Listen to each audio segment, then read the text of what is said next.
Morning guys, આજના નવા બ્લોગમાં તમારું સ્વાગત છે। તો જો અમે આજે બનાવ્યું છે કોબી બટેકાનું શાક બનાવ્યું છે, ભાખરી બનાવી છે।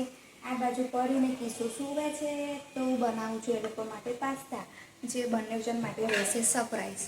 અને આ બાજુ બનાવું છું ચણાનો લોટ અને ઘઉંના લોટના પૂડા। અને બીજી બાજુ મેં ચા બનાવીને ઠંડી કરવા મૂકી છે। અને જો પાસ્તાનું નામ પડતા કોક ઉઠીને આવ્યું છે, તો કોણ આવ્યું છે ઉઠીને? ચલો બતાવું। Good morning Kishu. તો કિશો જે ઊંઘમાં જ છે, પાસ્તાનું નામ સાંભળ્યું ને તો દોટ મૂકીને બહાર આવ્યો ભર ઊંઘમાંથી ઉઠીને। તું હવે બનાવીશ ચણાના લોટના પૂડા। અમે લોકો પીવા બેસી ગયા છે ચા। આ બાજુ પાસ્તા બનાવ્યા છે, જો એટલા મસ્ત બન્યા છે ને કે ફરી કે હજુ મને બીજા બનાવી આપે, તો મેં એને ના પાડી કે હવે કાલે બીજું બનાવજો ચણાના લોટના પૂડા। તો ચાલો ચા નાસ્તો કરવા। ક્રિસિવ ચા પીને બેસી ગયો છે, અને પાસ્તા નહોતા ખાવાના પાસ્તા, એનો મૂડ જ નથી આવ્યો। અને આ બાજુ અમારું પ્રાણી છે ને, આવું કલાક 2 કલાક આવું પડી જ રહેશે નહીં। હવે પ્રાણીને આળસુ પ્રાણીને કયું નામ આપ કીશું? એને ઓશન ગોલ ત્યાંથી ચાલ। તો ગાઈસ, અમે લોકો જઈએ છીએ ગાદલું અને તકિયા લઈને ફ્લેટના અગાસીમાં। અને આજે આ બધું આખો દિવસ તડકામાં મૂકીશું, બરાબરનું તપી જશે, પછી એને દંડાથી મારીશું, બધી વધારાની ધૂળ ઉડી જાય ને। ઢોલકા વગાડીશું, સારું વગાડીશું। તો હવે અમે લોકો જઈશું અગાસીમાં, ચલો ફ્લેટની અગાસીમાં। જો ગાદલા અને 4-5 તકિયા લઈને આવ્યા છે, એ હવે તડકામાં પોળા કરી દઈશું, સાંજે લઈ જઈશું 6-6:30 ઠંડુ થાય ને ત્યારે। ગાદલા નાખી દીધા છે ને હવે અમે જઈએ છીએ નીચે। અને જો તડકો કેટલો બધો છે, ને પાછળ છે ગર્લ્સ હોસ્ટેલ। આ બાજુ છે ગર્લ્સ હોસ્ટેલ ને પેલી બાજુ જે દેખાય છે બધી આયુર્વેદિક હોસ્પિટલ છે। તો પરી ખાવા બેઠી છે કોબી બટેકાનું શાક અને ભાખરી। ક્રિસિવે કેરમનો પાવડર ઢોરી નાખ્યો। કેમ ઢોરી નાખ્યો તે? લગાયો તો પરી કે મમ્મી ઢોરી નાખ્યો એને। તો પરીને લાગી ગઈ છે ભૂખ, તો પરી બેઠી છે ખાવા। સાચી અને કિશુ રમે છે કેરમ। મેં બનાવ્યો છે શીરો, ને અમે લોકો ખાઈશું પછી શીરો। જો શીરો શેકાય છે, તો જો ફરી એના બાપનો શીરો ખાઈને ગઈ અને સાચીને બાકી છે। તો સાચી નહીં ખાવાતો, ખાઈ જાય એટલો, હા ડીશ ચોખ્ખી કરી દે। તો આજે મેં શાક લીધું છે, જો કેટલી મોટી દૂધી છે, દૂધી લીધી છે, ગલકા લીધા છે। કિશોર અને પરીનું ફેવરેટ શાક છે ગલકાનું શાક ને ખીચડી નહીં જો। અને એ અત્યારે છીછી કે છે, એ લસકા બટેકા આને કહેવાય ને। આ છે બટેકા અને લીધા છે ટામેટા, અને સાંજે બનાવીશું કંઈ। તો ગાઈસ, અમે લોકો આવી ગયા છે પાછા અગાસીમાં, અને આ લોકો દંડોન બધું લઈને આવ્યા છે ગાદલાને મારવા। અને તાપ તો કેટલો બધો લાગે છે, બહુ જ છે નહીં? કિશુ શું કરે છે?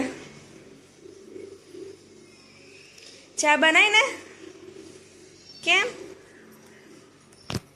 તો ગાઈસ, આજે મારે પીવી છે ચા। 3 વાગ્યા મને ઈચ્છા થઈ, પણ આજે કિશુ ના પાડે છે। કિશુ કે તો 5 વાગે બનાવી। અને અમારા ઘરમાં આ બે જો હિરોઈનો, શું કરો છો બંને જણ?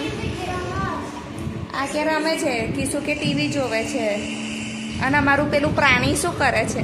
આળસુ પ્રાણી। તો સાચી હસવું આવ્યું। પ્રાણી શું કરે છે અમારું? એના વ્લોગ જોવે છે નહીં? ગાઈસ, હું અહીંયા ખાવા આવી, જો એક બાજુ ચા બનાવું છું। મેં વિચાર્યું મને ભૂખ લાગી છે, પણ જો આ ક્રિસિવનું કાંડ કેવું છે, બધું ખાલી જંગી રાખ્યું છે।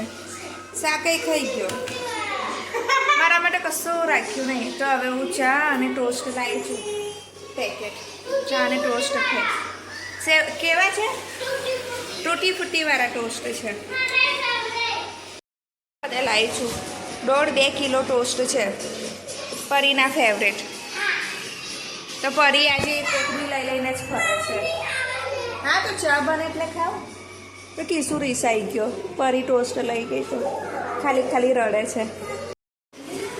તો સાચી વેકેશન કરવા મારા ઘરે રહે નહીં સાચી? સવારના 10 થી સાંજના 6 સુધી, કે સાંજના 8 વાગ્યા સુધી। તો આજે સાચી કે તું ચા બનાવી લે અને બધા વાસણ ધોઈ નાખું જો એને સવારના બપોરના અને અત્યારે ચાના વાસણ ધોઈ નાખ્યા. સાચી ચા પી લીધી. અને અમારું આ એક પ્રાણી છે જો બસ પાણી પીવે છે ને બોટલો ખાલી કરીને મૂકે છે અને એ ટીવી જોવા બેસી ગયું. ક્રિશિવને લઈ જાઉં છું દવાખાને કારણ કે એના કાનમાં જે પોપડો જામી ગયો હતો મેં આજે એ કાઢ્યો તો એની પાછળ બધું પાકી ગયું છે, કોરું થઈ ગયું છે પાણી જેવું. તો હવે ડૉક્ટરને બતાવવા જાઉં છું અને ત્યાંથી દવા આપશે તો એ દવા પાડીશું. કીશું ફરી ઓ ક્રિશિવની દવા લઈને આવી ગયા. મેં દવા ગળવાની હતી આપી દીધી અને કાનમાં ટીપા પાડવાના તો કાઢી દીધા. હવે નીચે આટા મારે છે અને પરીને સાચીને મેં મારા ભાભીના ઘરે મોકલી દીધી છે. એ હવે આવશે થોડી વારમાં નીચે. ક્રિશિવ આટા મારે છે ત્યાં સુધી હું થોડું ચાલું છું. વિચાર્યું કે બેસી રહું એના કરતાં થોડું વોક કરું તો ચાલું. અને જો પાછા ક્રિશિવ બોલાવે તો ક્રિશિવ ચાલે છે અહીંયા. તો ગાઈસ હું અહીંયા ચાલું છું અને ક્રિશિવ ત્યાં રમે છે. જો મેં સાંભારવાળી દાળ બનાવી દીધી છે. પછી હું બેઠા બેઠા વિચારતી હતી કે ઇડલી બનાવું ઢોસા બનાવું, ઇડલી બનાવું ઢોસા બનાવું. તો મેં પરીને પૂછ્યું, ક્રિશિવને પૂછ્યું, પરીના પપ્પાને પૂછ્યું. તો ત્રણેય જણનો એક જ જવાબ આવ્યો કે તું ઇડલી બનાવ્યા છે. તો જો મેં ઇડલી બનાવી દીધી છે અને ક્રિશિવે આ અપમનું જે હતું અપમ વડાનું હવે કેશું મને એવું કહે છે કે આમાં મને નાની નાની ઇડલી બનાવી આપ. તો હું હવે ટ્રાય કરીશ કે આમાં નાની નાની ઇડલી બનશે કે નહીં બને. તો એને મિની ઇડલી ખાવી છે. અને જો મારી પાસે ઇડલીનું સ્ટેન્ડ નથી કે ઇડલીનું કુકર પણ નથી. તો મેં મારી જોડે અલગ અલગ વાડકી છે તેમાં એક એક ચમચો નાખીને ઇડલી બનાવીને તૈયાર કરી છે. તો ગાઈસ જો મેં મિની ઇડલી બનાવી છે અને ઉકળે પણ છે. જો કેટલી સોફ્ટ પોચી રૂ જેવી બની છે. હવે હું છોકરાઓને મિની ઇડલી જ આપીશ ખાવા. તો પરી અને સાચીએ ખાઈ લીધું છે પણ જો આ સાચીનું શરીર વધારે છે, વજન ભારે છે, જાડી છે તો એનાથી ઊભું નહીં થવાતું ટેકા વગર. અને જો પરી એમને એમ જ ઊભી થઈ જાય નહીં પરી. અને આ બાજુ ક્રિશિવ બેસી ગયો છે ચૂપચાપ.